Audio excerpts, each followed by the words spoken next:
This is Cruising the Adriatic aboard the Queen Eleganza, taking place August 28th to September 8th, right at the end of the summer. And if any of you are looking for a last hurrah this summer and you haven't yet figured out what you're going to do, or you've been sitting on the side wondering whether or not this is a good time to travel, I would encourage you to consider this trip. We still have space on it. I myself am sitting here thinking, how can I get myself in one of the cabins on this cruise? And we'll talk a lot about that as we go along. So we're starting off in Slovenia, and we're going to Croatia. This region is fascinating because it's been home to many, many different civilizations over millennia, most notably Roman, Byzantine, and Ottoman empires, but also Austro-Hungarian empire as well. And the history goes through the Crusades, through the Renaissance, and right up to modern day. Each of the civilizations that were in this region left their mark, a wealth of architectural and cultural treasures. So not only is the area picturesque and stunning, but it's also packed with impressive archaeological sites, with cathedrals, palaces, ancient city centers. And today we're going to explore a brief overview of some of these locations along the Dalmatian coast. But first, I want to introduce our Professor Paul Hawkshaw, who is Professor Emeritus in the practice of music history.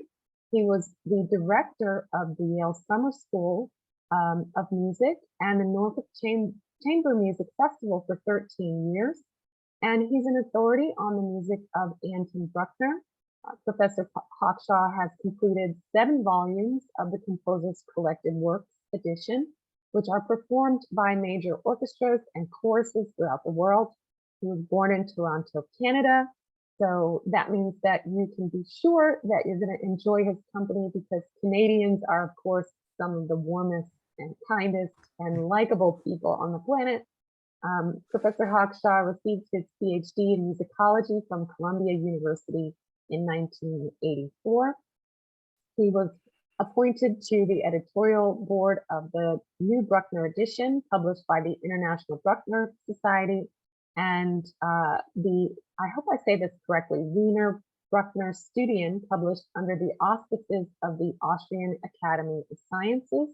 Have I said that correctly, Professor? Yes.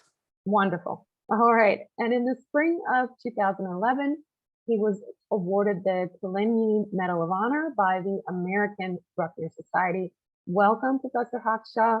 And I'd love to just stop here and find out what it was that interested you. I know why I was interested in having you join this trip, because obviously it's so many connections to Austria, and this region was a part of the Austrian Empire for a long time.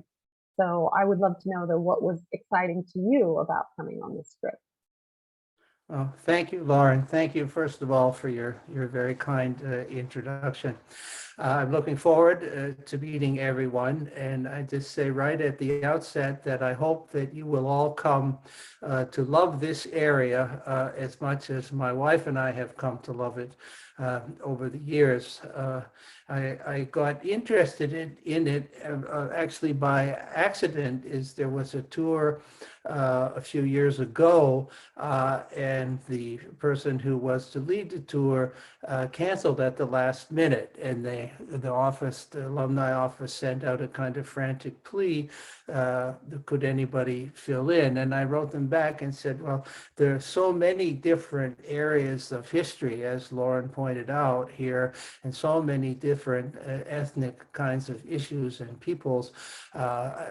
Nobody could do them all, but as Lauren mentioned, my interest over the years has been in the music of Anton Bruckner, which has led me to really try to study the history of the Austro-Hungarian Empire. And as we'll see, and in fact, we'll begin our first talk about this, the Holy Roman Empire, the Austro-Hungarian Empire, it changed names a couple of times, controlled this part of the world for more than 1,200 years. And so my sort of conversations over our time with us will be about the interface between the Austro-Hungarian Empire and these parts of the world. And I will try to sneak in a little bit in our talks, a little bit of music, which was incredibly important in these areas, and of course to the Austrians over this extended period of time. So as I say, I look forward to meeting everyone. I hope you will come to enjoy it as much as we do. It's an incredibly beautiful part of the world. There's no question. Well, thank you for sharing that, and please do feel free to chime in as we talk. I know you recently did a course for us for Yale Alumni Academy online courses called Musical Monuments of Imperial Vienna. And it was all about the places where music was performed and the places that have ties to music history. And I'm sure that you can highlight the same from the places that will be visited on this tour, so many of them having connections to musical history. So please do feel free to jump in as we go with any comments on those things. We would love your contributions there. I'm gonna just highlight what we're looking at right now is a map of the route that this travel program takes. And I know Leonard had mentioned that he'd like to see a larger map of the area. Happy to share that with anyone who would like us to send it. But the focus of our presentation today is really looking at what we can learn about the region through the lens of the travel program that we're doing this summer. So just kind of focusing in that way. And our program begins, well, it features 9 stops along the coast, and it begins in Ljubljana and finishes in Dubrovnik. That encompasses 3,600 miles of Croatian coastline, including the Dalmatian coast. I always love when I'm in a room full of Yaleys that there's someone who knows something about everything. So I wonder if any of you want to chime in the chat with why do they call it the Dalmatian coast? Does anyone know why it's called the Dalmatian coast? We'll give a minute to see if there's anyone who wants to comment on that before Professor, you might know. So I don't want to preempt it if you know, but is there anyone who knows why it's called the Dalmatian coast?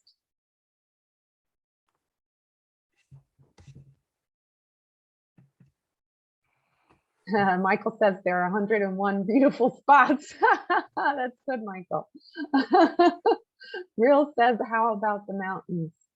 I see a few people raising their hand, but please feel free to just jump in the chat. Deborah says, prior inhabitants of the area. Sharon says, Dalmatia was a Roman province. The Romans called it Dalmatia. We're getting close. We're getting close. No fear if you Google it.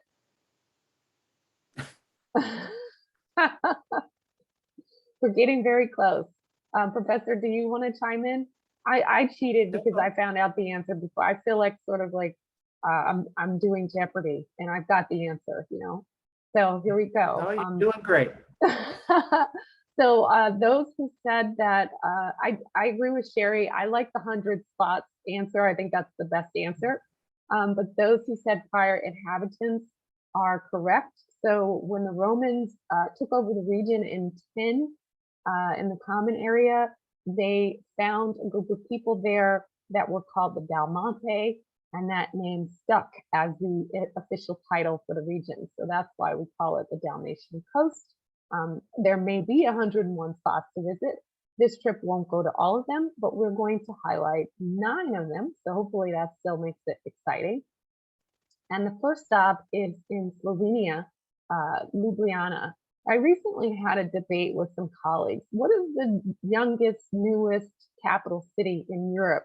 And it was really interesting to look up answers to this question because Slovenia is one of the newer and one of the smaller capital cities in Europe.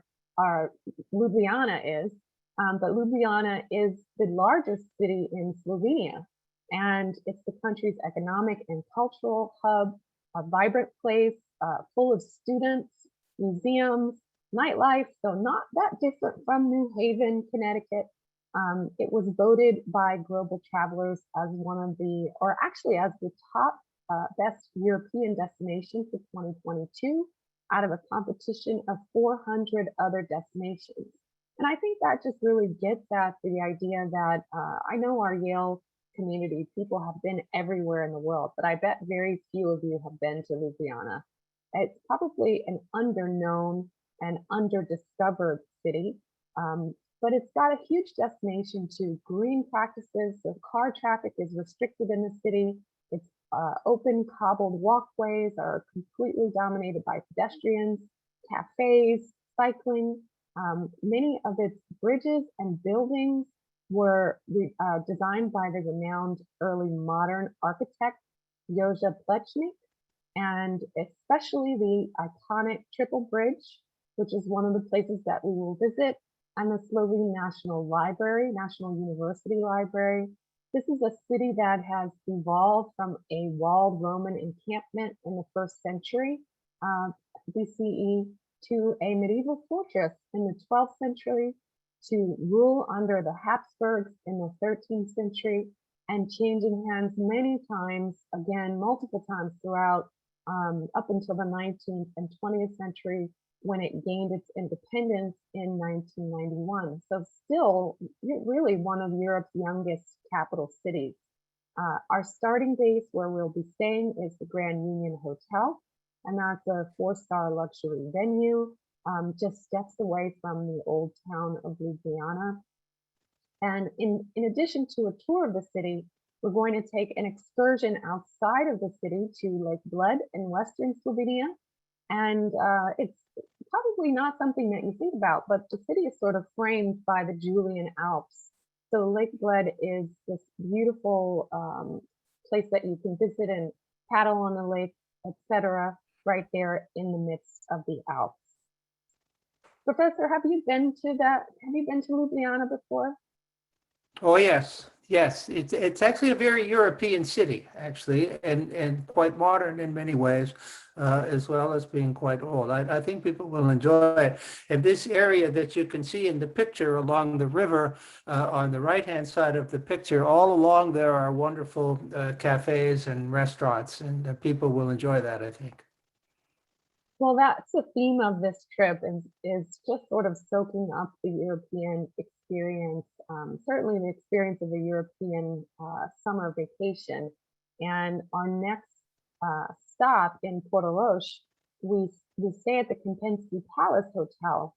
And this is the sort of a cultural monument which recently in 2020 celebrated 110 years of history, because it was the height of luxury in its heyday, frequented by Austro-Hungarian monarchy. It was their luxurious holiday destination. This caused the area to be known as the Austrian Riviera. So in the early 20th century, this was the place to see and be seen for royals, aristocrats, artists, and actors. The history of the region includes ties to the Byzantine Empire and the Venetian Republic. And in the evening that we visit Portorož, we actually go to a neighboring town called Piran, which came to be known in the 12th century as a site in the Venetian Republic. And it was under control by the Venetian Republic until 1797, when it fell. But as a result, Piran is known for its kind of iconic architecture, the feeling of actually being in a little Venice on the Adriatic coast. And while we're in the region, we'll also visit the caves. I think you were talking about that, Professor, wanting to highlight the caves. Did you want to say anything about this area? Not so much about the area per se, but we're going to see all down the coast. As we go down the coast, there are Venetian fingerprints and Venetian footprints all the way down. The Venetians were on one hand, controlled much of this area. On the other, they were kind of holy terror. And as we get down towards Dubrovnik, they were essentially mortal enemies of Dubrovnik. So the hostilities between Venice and this stretch of coast of the Adriatic, as we'll see, lasted for hundreds of years. I think that's a really good point to make, is we don't think about Croatia and the Venetians. It's not something that's top of mind for everyone, especially when you talk about Croatia. Probably the thing that's top of mind for people is Game of Thrones. And when you refer to them as being holy terror, that's probably pretty close to what you see in Game of Thrones. I think that's one of the fascinating things about this trip, is getting to explore a little bit of history that's lesser known. Sherry says, wherever you see a lion atop a column, That's you will true. know where the Venetian ships have conquered and sailed. Right. And thank you all for the really interesting comments that you're putting in the chat.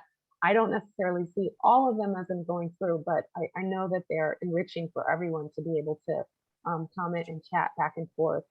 I wanted to highlight one more thing that we see in this area, which is the Scotian Caves, and that is a UNESCO World Heritage designated network of underground chambers, and they are carved out by a river called the River, and home to flora and fauna, both underground and above ground. It essentially comprises one of the longest underground wetlands in Europe, and that's why it has the UNESCO designation. So it's a must-do when you're in the region to go and visit these caves. Our next stop is to the town of Rovi, and we cross the border here into Croatia. This is a fishing port, really very sort of a casual place to visit, with its network of cobbled streets and houses that are sort of cropped all together right down to the seaside. This is a place where, again, the Italian history really, as the professor was saying, really comes to mind. You're exploring the harbor and many of the hidden alleyways of the old town. And you see here, this is where we meet our ship, the Queen Eleganza. And just to highlight a little bit about what the ship is like. So I did take this trip back in 2018. And what I loved about this ship was that even though it's a cruising yacht and it's set up for a group like ours, you really have the experience of being on someone's privately owned luxury yacht. It's quite a small boat. There's space for only 36 guests. So we're going to be a really intimate group on this boat. And we're sharing the departure with peers from Tufts University. And Michael, thank you for your comment on some interesting facts about Yugoslavia during World War II. I know that we're going to talk toward the end of the presentation about some of the things that you can read if you're interested in learning more. So we'll get back to that. But thank you for putting those comments, and keep your comments coming as we go. So our first stop in Croatia is Pula, which is perhaps best known for its Roman history and its impressive Colosseum, which was completed in 80 CE and seated 23,000 people. It's the only Roman amphitheater in the world whose complete circle wall is still intact. The history of the town, of course, includes much more sort of traditional pedestrian things like winemaking and fishing. But the city is an eclectic mix of Byzantine chapels and Venetian townhouses and Habsburg palaces. Also notable here is the Temple of Augustus, which was dedicated to the first Roman emperor, of course, and extensively restored after a battle between Genoa and Venice. So again, picking up on that Venetian history and the way that they really dominated this coastline. Did you want to make any comment about Pula, Professor? No, except the arena is really quite spectacular. There's no question. I think you can see it from the photo. It's, I mean, for those who have been to Rome or who've seen Roman amphitheaters in other places, that experience of stepping inside and trying to imagine what it was like when it was full of people and really bring yourself back to the days of the Roman Empire. is one of the fun and interesting things about visiting them. But to be able to see one that's fully intact, I think is quite remarkable. So that's an exciting feature on this trip. From there, from Pula, we go to Zadar, which is the oldest continuously inhabited Croatian city. It traces its history to the Neolithic era, with evidence of Stone Age settlements found here, and a history of an ancient Mediterranean Indo-European culture that once lived here. The afternoon that you have in Zadar on our cruise is at leisure, and people might choose to explore the streets of the old town. And you can see from the picture on the left that the streets are paved with marble. And as you walk along them, you're searching for Roman ruins and Venetian architecture, maybe stopping to enjoy some of the street cafes. And I mentioned, we talked about at the beginning, that kind of experience is really what this trip is all about. This is your Croatian Riviera cruise in a way. But this town is also known for music festivals and classical music evenings that are hosted at the Byzantine Church of St. Dominic, which dominates the town. I wonder if you've heard any music in this town, Professor. Actually, Zadar is completely new to me. I've not been to Zadar either, so I'm looking forward to seeing. I know about the music festival; it's quite a well-known festival. The other thing which I'm looking forward to seeing here is that there's a remarkable church, which is half Eastern, half Western. I think that's the tower of it. You can see in the middle of the picture. But when I was in Croatia the last time, we did not get to Zadar. I'm sorry. So I'll be seeing it with you for the first time. Well, that's one of the things that I love about our programs is traveling with faculty like you, and when you're in a place, you have so many questions that bustle up, and you want to talk about it, and it's exciting, and to be able to be there with faculty and the context and the knowledge that you all bring to the trip from all of your experience is wonderful to have those conversations. So I do like just as much discovering it for the first time with our faculty as going with those who've been many times. I do recall, for me, the highlight when I was on this trip was visiting Split. And I really found Split to be this very cosmopolitan town on the coast, and yet it had this feeling of the ancient city. And that was what was fun about it, was seeing the intersection of the modern and the historic, walking in Split, walking along the promenade. It's the second largest city in Croatia, and it's the largest on the coast. And as I said, it has that kind of European coastal life in the summer vibe to it, but it also has the ancient history. The UNESCO World Heritage Site of Diocletian's Palace is here, and that's a highlight of our visit. It was built in 305 in the Common Era for the Roman Emperor Diocletian. It's right in the center of the old town, which sort of then has mushrooms out around the palace. And as you walk in the old town, you also have a view of the oldest Catholic cathedral in the world, which is St. Dominic, built in the 7th century.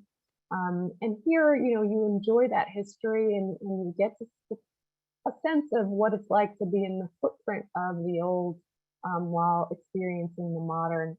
And it's really about, strolling the promenade, watching the sunset here, which is quite extraordinary, Adriatic sunsets that you get in this region, having some gelato, and just interacting with the local people as well. Because I found Croatian people, especially in these port towns, to be really friendly and very open and easy to talk to.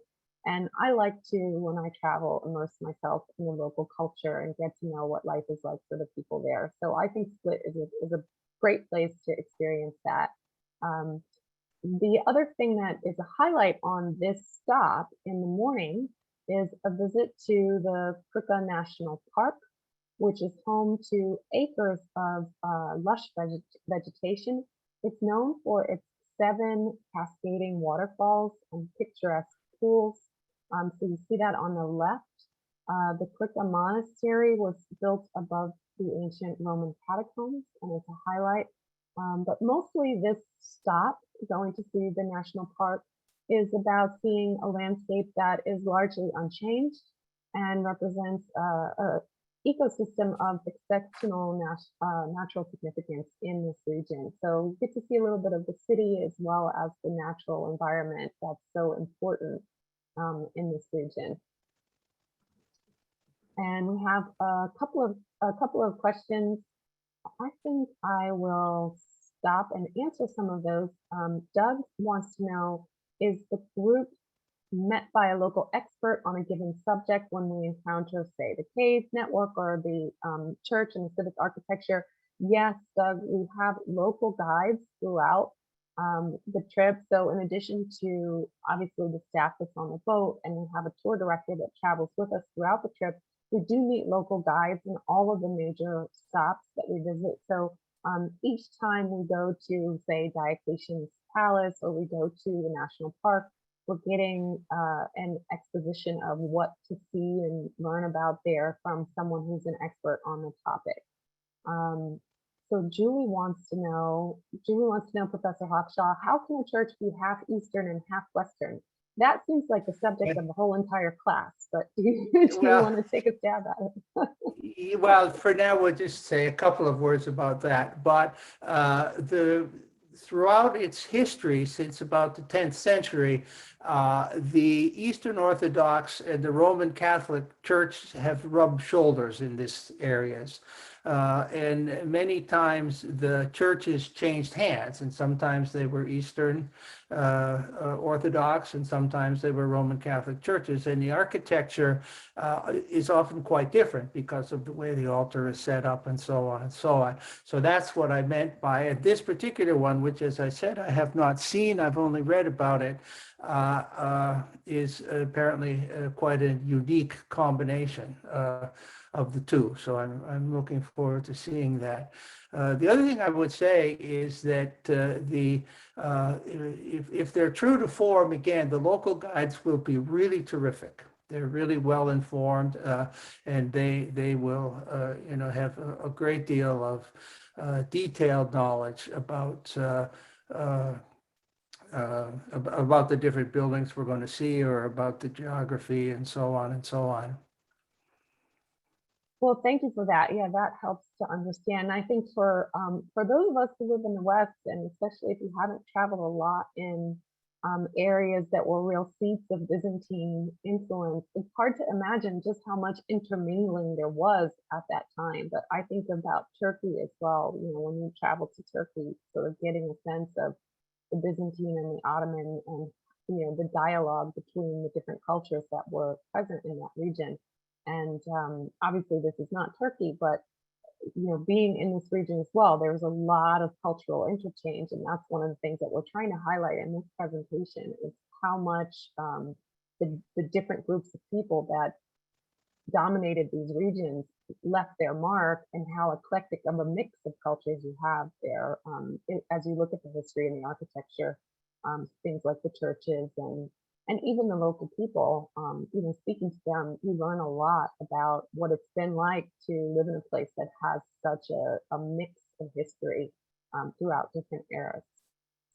So I encourage that. I mean, whether you go on our trip or whether you go on our own trip or on your own trip, I encourage you to consider allowing yourself some time to really connect with the locals. Beth says Metrovich Museum is a must-see, so thank you for that, Beth. And I'm going to keep going to our next stop. So here we are cruising to the lavender-scented Hvar Island and docking in its resort town. Life is slower and simpler here. You can travel back in time as you peruse the main square, enjoy views of St. Stephen's Cathedral with its bell tower, and walking the 4,500 square meters of one of the largest old squares in Dalmatia. So it sort of starts right at the waterside and goes up to the cathedral. those 4,500 square meters.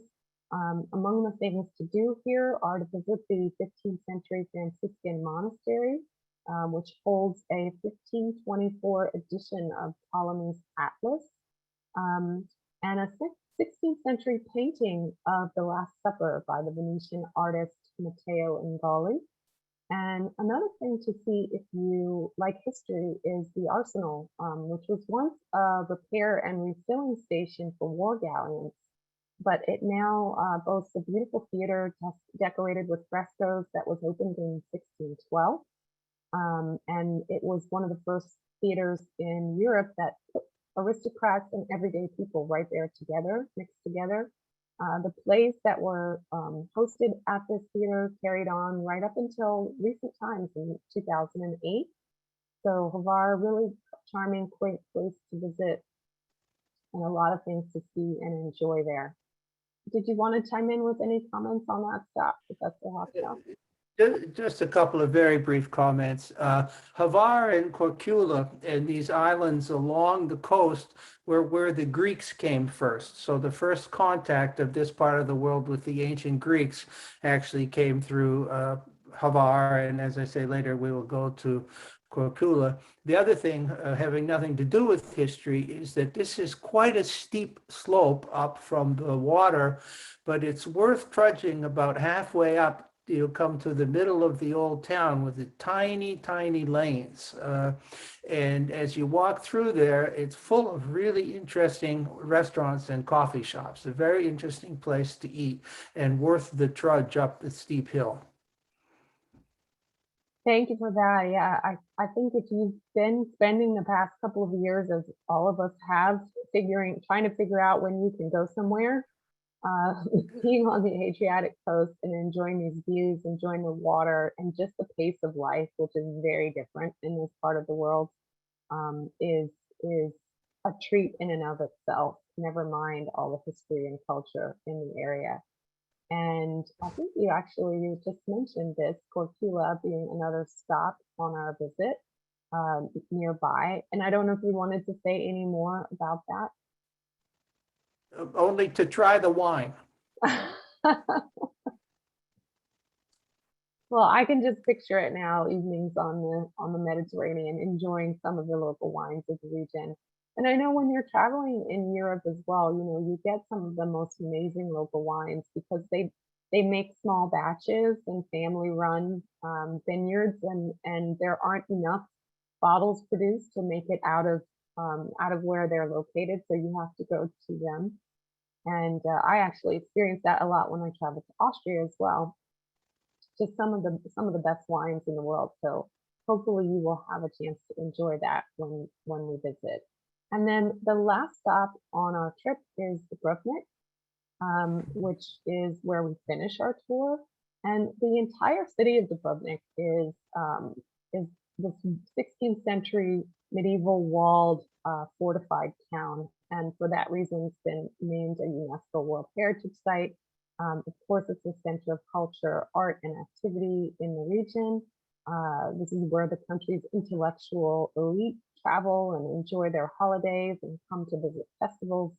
The old town of Dubrovnik is blocked off for only pedestrian traffic. So we disembark on the boat, we walk right to the edge of the old town, and then have a chance to just wander throughout and enjoy all the sights in the old town.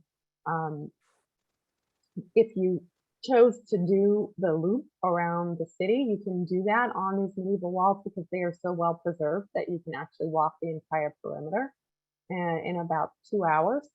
And again, this is just another place where the intersections of history are so profound and there's so much to see.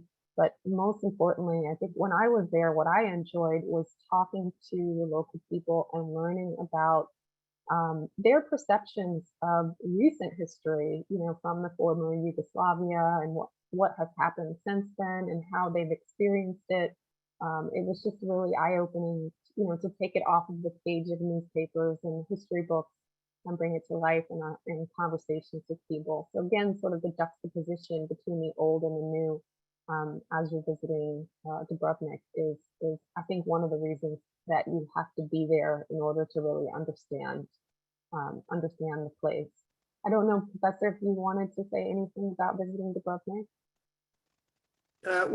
It's a remarkable city, and I know people will really enjoy it. I just saw there's a question about the red tile roofs. Two parts to answer that. The Italians also spent a great deal of time in Croatia, but more in the north, mostly for vacations and things like that. But the red tile roofs are more having to do with the tile, which is used on both sides of the Adriatic, up and down, and I think not so much specifically Italian. It was just a building practice. But I do think that it's, it's nice to observe the architecture in this way and to realize the different influences from different places. So, that you have very distinctive Croatian. I think Dubrovnik is unique in that of the places that you're visiting on this cruise, it does have quite a different look. And I believe we have a lot of limestone used in the construction there. You can kind of see that in the stone walls, etc. It looks different than any of the other stops that we're making on this cruise, and that's quite a nice thing about traveling in the region, is to enjoy the variations. So we started with Pula in the north, that literally looks like you're in Venice, and we end in Dubrovnik. That is, quite distinctive Croatian architecture that's different, and of course, being a UNESCO World Heritage Site. And I want to just acknowledge Michael, who has an interesting comment about a concert, that chamber orchestra that you heard while visiting there. Really interesting. So if you guys haven't seen that, definitely take a look at those comments. And I'm just looking at some of your other comments to make sure I haven't missed anything. Parrish says, I was there in 1960 and I camped on the beach for $3 a night. I don't know if you can still do that now, but I'm sure there are places in the area where you can.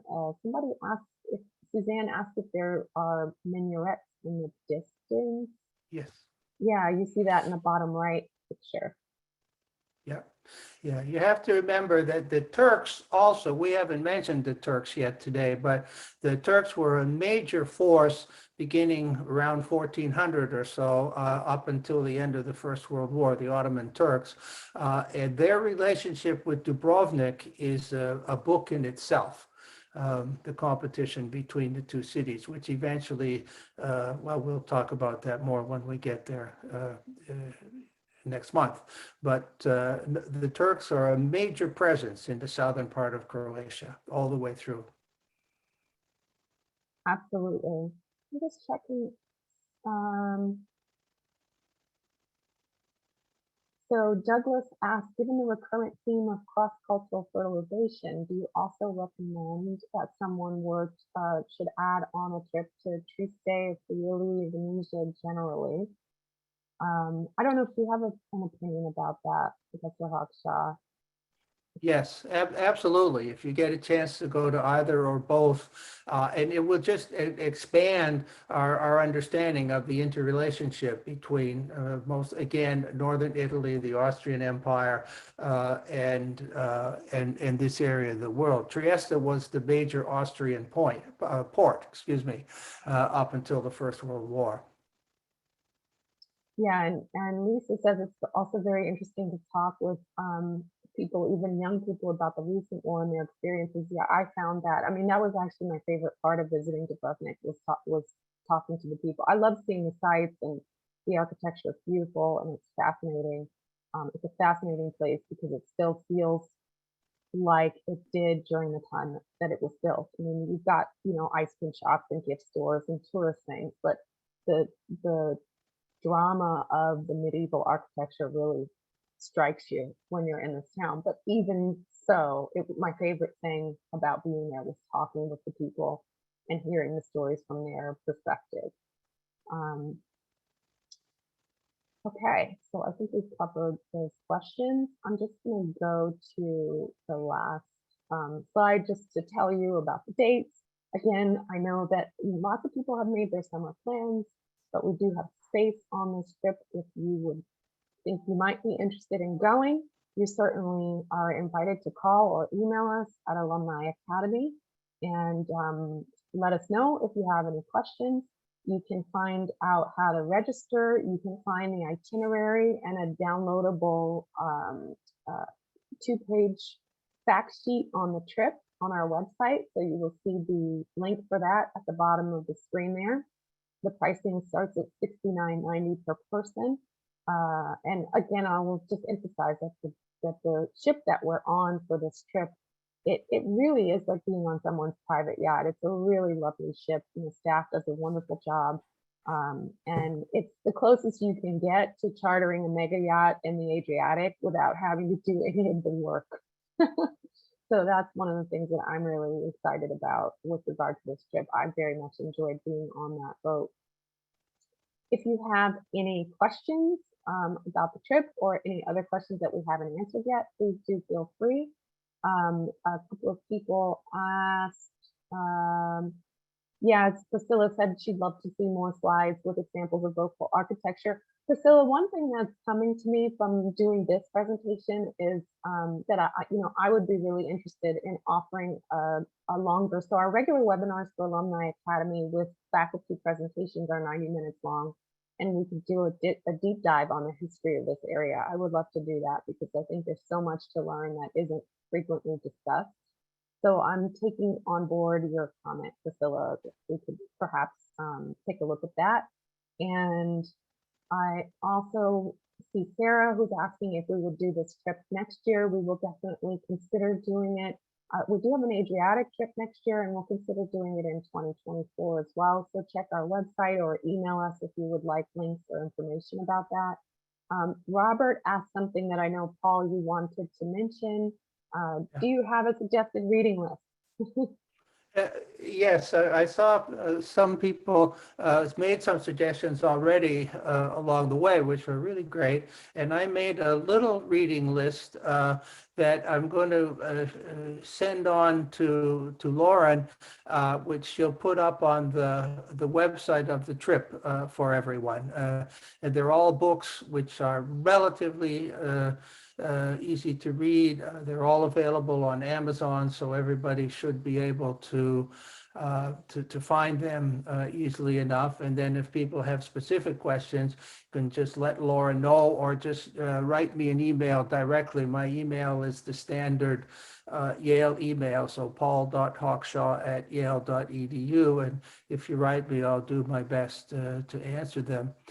Somebody I also saw asked how far it was from Ljubljana to Trieste. I wish I could answer that question better. My recollection is that you could probably drive it in a day, but don't quote me on that.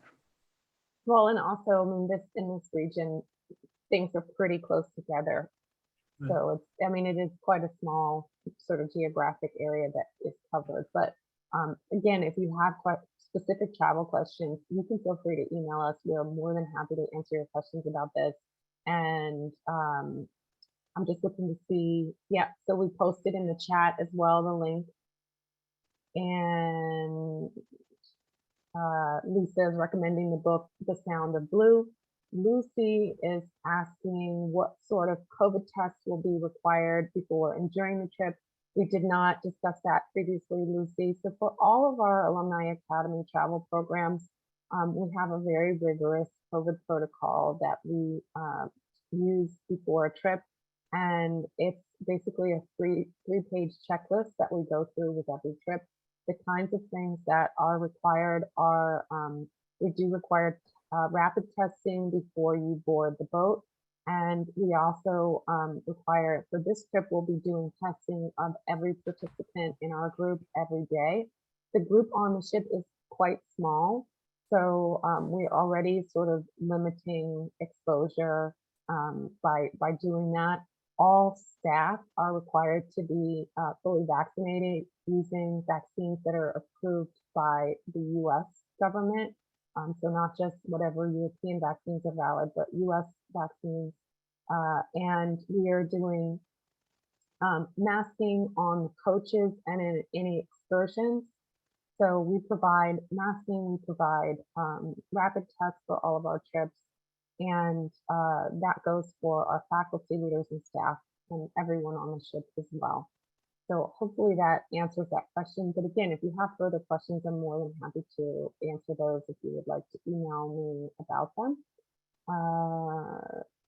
Will would like to suggest a trip on the western shore, including Barry. Thank you for that suggestion. We will definitely take a look at that. Good ideas. And Michael is recommending a book called Eastern Approaches. That's in the chat. Wonderful. Thank you for that. Priscilla just mentioned that she thought that this was going to be a deep dive on the destination. So I'll just share for everyone's benefit that periodically we do presentations about the trip where I get together with the faculty member and sometimes with the tour company that's organizing the trip for us. And we just talk about the itinerary, we talk about what you'll see and do on the trip. And a lot of people like to join those because they want to learn a little bit about what it's like to travel to the region. They are different from our academic lectures where a professor will come and present some of their research or present on an area of their expertise.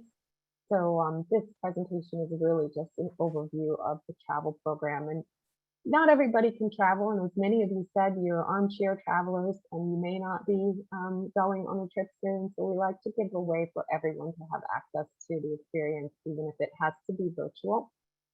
With that being said, I want to thank you, Professor Paul Hawkshaw, for joining us today and for all of your insightful comments. Judith is asking me to put the trip map up again. Let me see if I can get that for you, Judith.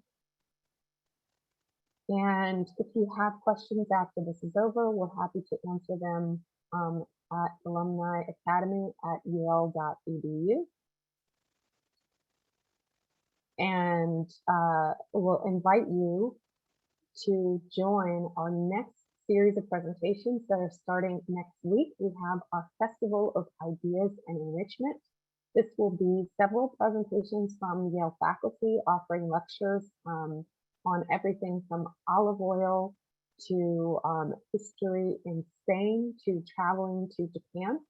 And I will also be giving an overview of several of our travel programs just like this.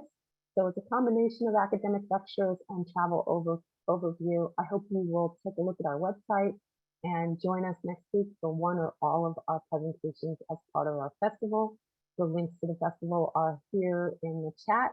And until then, thank you all for joining.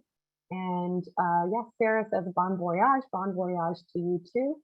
And I look forward to seeing you all on the next presentation. And thank you, Professor Hawkshaw.